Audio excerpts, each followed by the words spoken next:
Hello नमस्कार साथियों, स्वागत है आपका राव टेक्निकल क्लास के ऑनलाइन प्लेटफॉर्म पे। साथियों, आज हम अपनी क्रैश कोर्स जो चला रखा है नवोदय विद्यालय और ALP CBT 2 के लिए, उनके अंदर आपका ट्रांसफॉर्मर का आज हम दूसरा पार्ट कवर करने वाले हैं, जिसके अंदर हम पढ़ेंगे आपका EMF इक्वेशन और ट्रांसफॉर्मर रेशियो।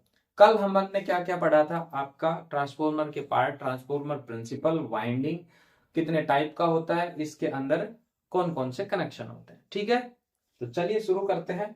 उससे पहले आज का मोटिवेशनल कोड कि शोर मत कर, अभी गमों की रात है और धज्जियां उड़ा देंगे, बस कुछ ही दिनों की बात है। ठीक है साथियों, तो अभी चंद दिन बचे हैं। आज आपकी 7 तारीख हो चुकी है। ज्यादा से ज्यादा आपके पास में 8 दिन छोड़ो, 7 ही दिन का टाइम है नवोदय वालों के पास में कि आपका एग्जाम आ जाएगा, और अपन जितना हो सके उतने क्वेश्चन सोल्व करने की कोशिश करते हैं। ठीक है, अभी अपन इसके अंदर क्या करेंगे? अभी तो मैं थोड़ा पढ़ा रहा हूं, यदि अब टाइम कम होगा तो मैं आपको डायरेक्ट क्वेश्चन करवाने लग जाऊंगा। आपको एक कंप्लीट PDF दे दूंगा, उसके अंदर 100 क्वेश्चन होंगे कंप्लीट सी, वो मैं आपको करवा दूंगा। ठीक है, चलिए।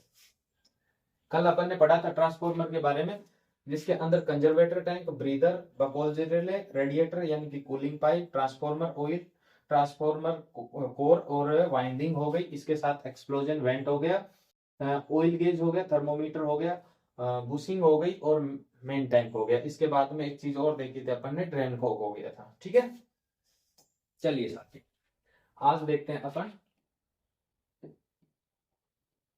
EMF equation.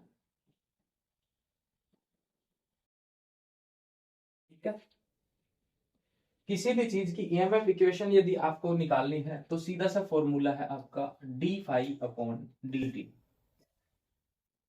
जब इसको सोल्व करेंगे तो अब सोल्व करने का टाइम रहा नहीं है साथियों, तो सीधा सीधा लिख लो EMF क्या हो जाएगा आपका 4.44, क्योंकि ये सोल्व होती है। जब अपन इसको कंप्लीटली सोल्व करते हैं तो यही निकल के आता है 4.445 F N। अब यदि आपको प्राइमरी का निकालना है तो आप इसके अंदर प्राइमरी के अंदर टर्नों की संख्या लगा दोगे, और सेकेंडरी वाइंडिंग का निकालना है तो आप सेकेंडरी का लगा दोगे। ठीक है साथियों, और ये किसके अंदर होता है? वोल्ट, वोल्ट में मापा जाता है। ठीक है, इसके साथ ही आपको ट्रांसफॉर्मर रेशियो भी यही बता देता हूं।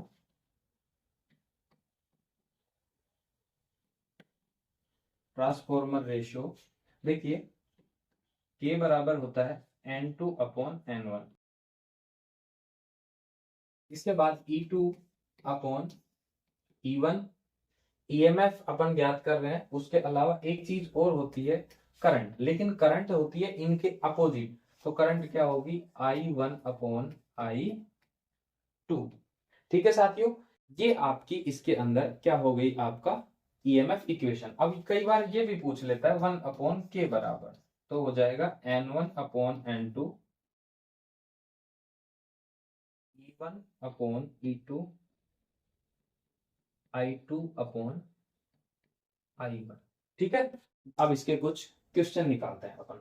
चलिए, पहला क्वेश्चन है, किसी ट्रांसफॉर्मर में 50 हर्ट्ज की सप्लाई दी गई है जिसमें कोर फ्लक्स 0.2 वेबर है। यदि प्राइमरी टर्न 2000 है तो सेकेंडरी में 1000 टर्न है, तो प्राइमरी और सेकेंडरी में उत्पन्न EMF ज्ञात करो।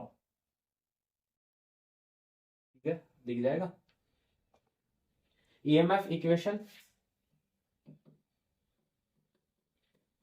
4.44 F N1। ठीक है, 4.44 कितना है साथियों? 0.2 वेबर, फ्रीक्वेंसी 50 हर्ट्ज, गुना N1 कितना? प्राइमरी में 2000 टर्न। ठीक है, करो सोल्व। 1 और 2 3, 3 से ये 3 कट गई। ठीक है, 50 × 100। कितना हो गया 888 गुना 100 वोल्ट। क्या E1 E2 फॉर्मूला रखने की जरूरत है नहीं है, 44 गुना 0.2 गुना 50 गुना 1000।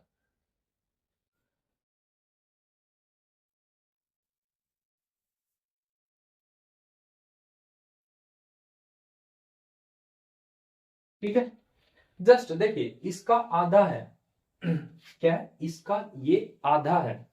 अब यदि इसका आधा है तो आप सीधा सीधा इसके अंदर या तो इसका आधा कर दो या इसको सोल्व कर लो, वही 3 जीरो से 3 पॉइंट कट गए, 100 हो गया, तो ये सीधा हो जाएगा क्या 44,400 वोल्ट। ठीक, ये क्या हो गया आपका E2। इस तरीके से आपको सीधा बिना फॉर्मूला रखे आप सोल्व कर सकते हो ऐसे बड़े बड़े क्वेश्चनों को चुटकी भर में। ठीक है साथियों, अब देखिए इसके अंदर क्या होगा, आपका जो प्रति टर्न वोल्टेज भी बराबर होता है, जैसे क्वेश्चन आएगा मैं आपको बताता हूँ। चलिए, किसी 11 केवी 400 वोल्ट ट्रांसफॉर्मर 50 हर्ट्ज का है जिसके अंदर प्राइमरी 1000 टर्न है और कोर फ्लक्स कितना होगा ये पूछा जा रहा है। देखिए साथियों, इसका मतलब क्या है कि 11 केवी ओब्लिक 400 वोल्ट, यानी कि इसकी प्राइमरी में 11 केवी का है और सेकेंडरी में 400 वोल्ट का है। ठीक है, तो आप फॉर्मूला रख दो, EMF बराबर 4.44 पाई FN। ठीक है, ये क्या पूछ रहा है, कोर फ्लक्स यानी फाई का मान पूछ रहा है। फाई बराबर EMF बटा 4.44 और क्या बच गया फ्रीक्वेंसी गुना टर्न, सॉरी क्या बच गया इसके अंदर, अभी टर्न नहीं बच गया ना, 1000 ये बच गया साथियों। और EMF इसके अंदर यदि आप बात करोगे, चलो फॉर्मूला लिख लो इसके, तो FN। ठीक है, आगे सॉल्व कर लो, प्राइमरी है तो 11,000 बटा 4.44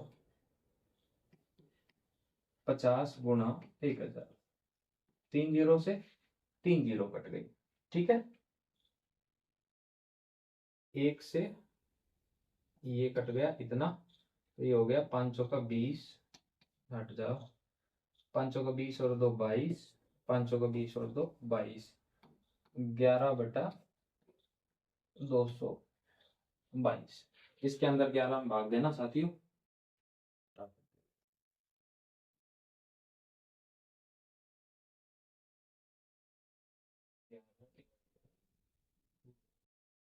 क्या आ गया आपका 0.049 वेबर। ठीक है, इतना इजी सा आ गया, अगर आप इसको चाहते तो सीधा फॉर्मूला रख के भी निकाल सकते थे। ठीक है, अगला देखते हैं, किसी 33 केवी 11 केवी 50 हर्ट्ज ट्रांसफार्मर में कोर फ्लक्स इतने हैं, प्राइमरी तथा सेकेंडरी में टर्नों की संख्या ज्ञात करो। सीधा सा है साथियों, वही फॉर्मूला है अपना, EMF बराबर 4.44 F फाई FN। ठीक है, रख दो, अपने को पूछ क्या रहा है, N पूछ रहा है, N1 और N2। N1 बराबर EMF बटा 4.44 गुना F5F, रख दें 33,000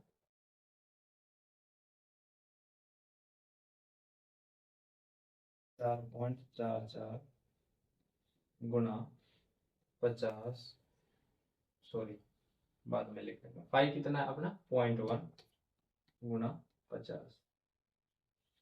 ठीक है, एक जीरो से एक जीरो कट गई, वही हो जाएगा आपका 500 का 20 2 ठीक है, ये हो जाएगा आपका 22.5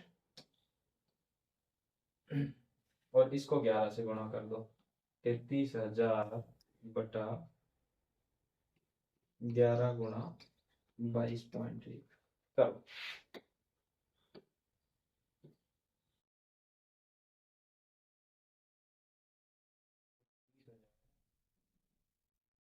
डिवाइड बाई क्या, डिवाइड बाई 22.12, ये 0.2 है। कितना आ रहा है? 135।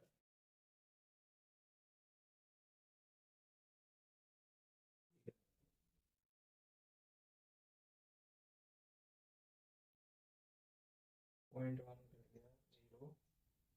हाँ ठीक है, 135 टर्न। अब यही इसी के साथ में आप लोग दूसरा कर सकते हो, इसकी जगह 11,000 रख दो।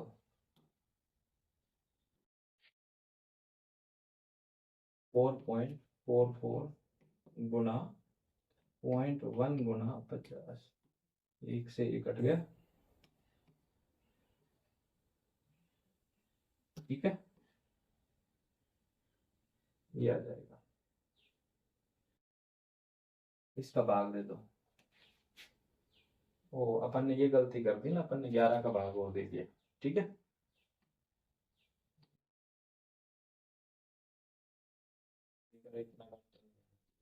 ये 11 नहीं है, अपन ने काटा था ना यहाँ पे, ये पॉइंट हटाया था, ये यहाँ से पॉइंट हटा दी थी। तो इसके अंदर कितने से चला जाएगा? 22.2, 1486.4 है, तो 5 लिख दो, ठीक है। वही इसका भाग दे दो। 11,000 डिवाइड बाई 22.2, 495।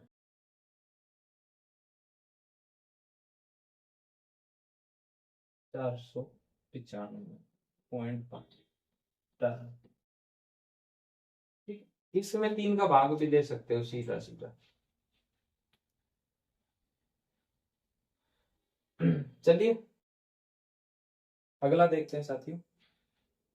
किसी ट्रांसफार्मर में प्राइमरी को 11 केवी सप्लाई से जोड़ा गया है, जिसमें प्राइमरी टर्न 2000 है, तो सेकेंडरी में प्रति टर्न वोल्टेज कितना होगा? ठीक है, क्या पूछा है? प्राइमरी के अंदर प्रति टर्न वोल्टेज पूछा गया है।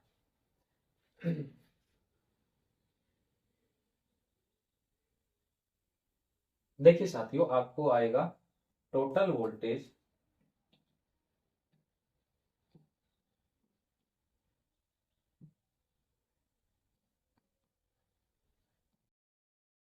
बराबर आपका क्या होगा?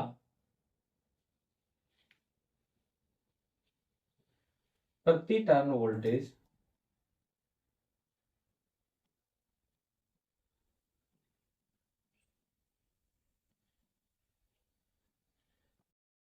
गुणा, अगर आपको टोटल निकालना है तो टोटल टर्न हो जाएंगे, ठीक है, तो फुल टर्न। अपने को क्या पूछ रहा है कि प्रति टर्न वोल्टेज पूछ रहा है, तो वो इसके नीचे आ जाएगा, यानी कि प्रति टर्न वोल्टेज बराबर कितना हो जाएगा? आपका टोटल वोल्टेज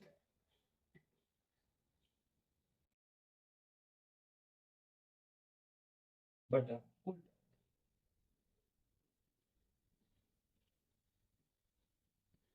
ठीक है,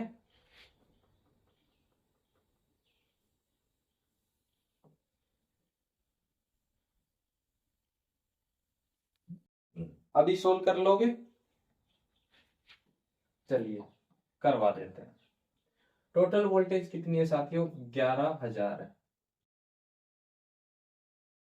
और प्राइमरी यानी कि टर्नों की संख्या कितनी है? 2000, तो टू के, यानी कि आप के को 1000 से व्यक्त कर सकते हो, तो आ जाएगा 5.5 सॉरी टर्न प्रति वोल्ट, वोल्ट प्रति टर्न।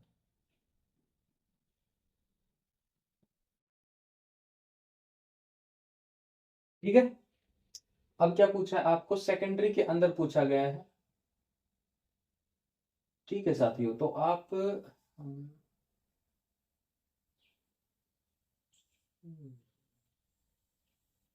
हाँ सॉरी मैं कुछ और समझ गया था। देखिए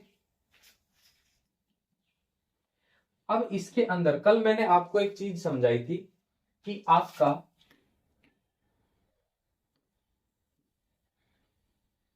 ट्रांसफॉर्मर के अंदर जो वाइंडिंग होती है उसके अंदर प्रति टर्न वोल्टेज बराबर होता है। क्या? प्रति टर्न वोल्टेज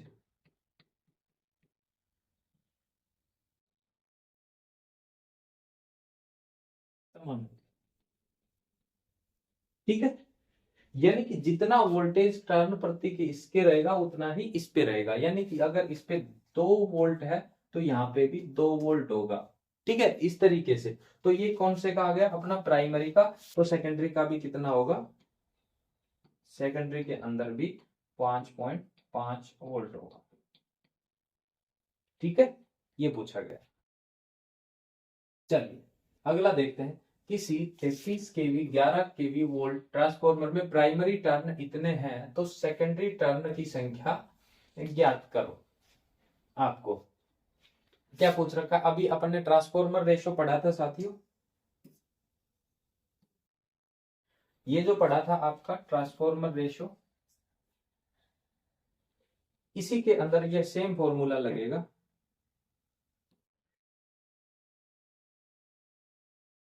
लगा दो, क्या क्या दे रखा है, सॉरी E2/E1 बराबर N2/N1। लगाओ, E2 कितना है 11,000 बटा 33,000 बराबर प्राइमरी के अंदर कितना N2 पूछा गया है, प्राइमरी के अंदर है 2,000। ठीक, 3 जीरो से 3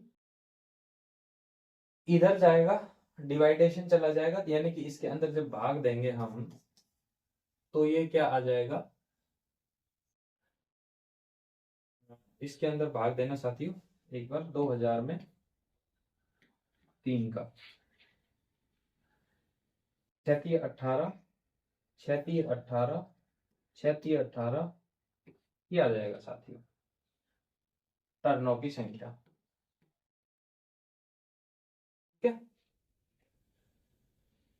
चलो अगला देखें, इसी ट्रांसफॉर्मर में प्राइमरी तथा सेकेंडरी टर्न क्रमशः 2000 तथा 200 है। यदि प्राइमरी को 11 केवी से जोड़ा गया है तो सेकेंडरी वोल्टेज क्या हो,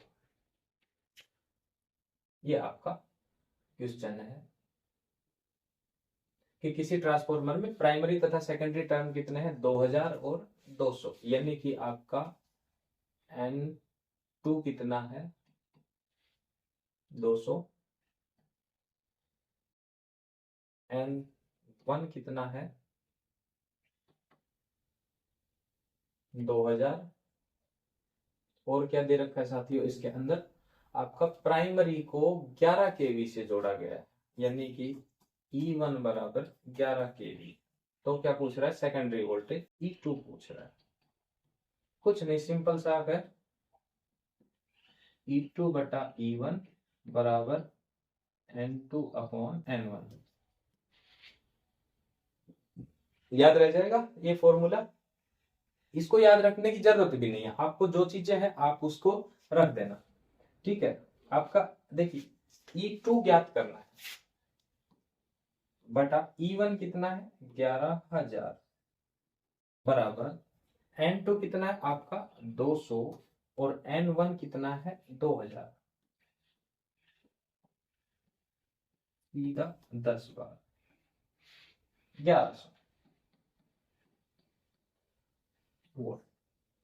ठीक है, चलिए अगला देखते हैं।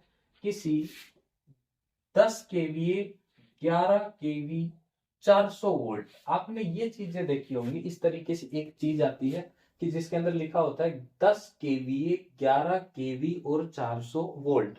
ट्रांसफॉर्मर में प्राइमरी तथा सेकेंडरी करंट ज्ञात करो। इसके अंदर देखिए साथियों क्या ज्ञात करवा रहा है आपको, करंट।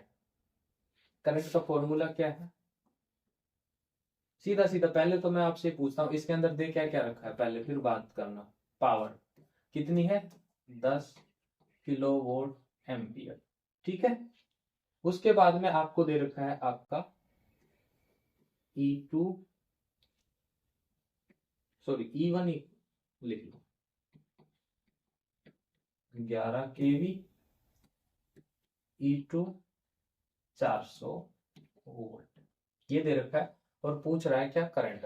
आपको फॉर्मूले किसका, पावर का याद है, जब अपन ने पढ़ा था कौन सा, एसी फंडामेंटल में भी डीसी फंडामेंटल में भी। तो पावर का फॉर्मूला P बराबर V इंटू आई, जस्ट अपन पिछली क्लास में भी पढ़ के आ रहे हैं। ठीक है, इतना था। अब इसके अंदर आई निकालना है आपको, वोल्टेज भी दे रखा है, ठीक है, ईएमएफ, और आपको पावर भी दे रखी है। तो आई बराबर क्या हो जाएगा, P अपॉन V।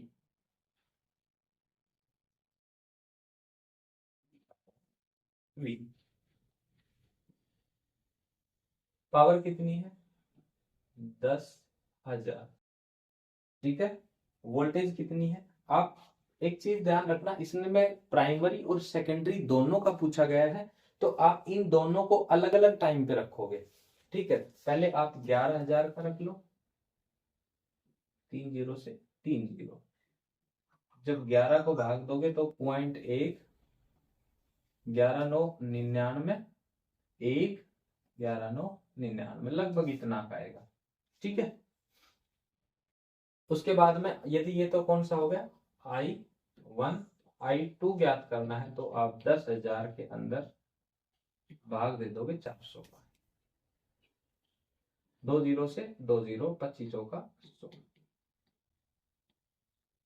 25 एम्पियर। ठीक है साथियों, ये आपके क्वेश्चंस है। अगली क्लास में अपन पढ़ेंगे क्या क्या, कि आपका एक तो हो गया पावर, ये सारा हो गया। इसके बाद में आपका आएगा कि प्राइमरी को सेकेंडरी की तरफ करने पे इक्विवेलेंट रेसिस्टेंस, इंपीडेंस और रिएक्टेंस, ये चीजें अपन पढ़ेंगे। इनमें से पिछली बार बहुत ज्यादा क्वेश्चन आए थे और अपन उन चीजों को बहुत डिटेलिंग से आराम से समझ के पढ़ेंगे, इसीलिए क्योंकि पिछली बार काफी क्वेश्चन आए थे। आशा करता हूं आप अगली वीडियो को बहुत ध्यान से देखेंगे। ठीक है साथियों, धन्यवाद।